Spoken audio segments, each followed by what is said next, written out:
نوادرات لٹکے ہیں۔ یہ برتن نما نوادرات اسلامی ادوار کے دوران مسلم ممالک کے سربراہان کی طرف سے کعبہ شریف میں پیش کیے جانے والے نوادرات ہیں۔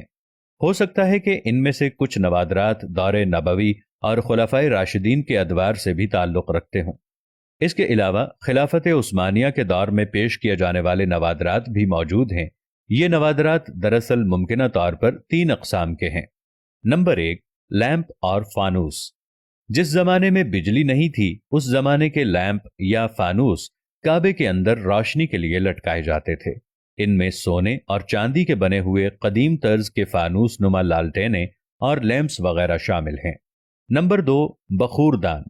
ان میں عود، لوبان اور بخورات سلگانے والے برتن یا بخور دان بھی شامل ہیں، جن میں یہ خوشبودار بخورات سلگائے جاتے تھے۔ یہ ایک قدیم روایت ہے۔ کعبۃ اللہ کو آج بھی عود و عنبر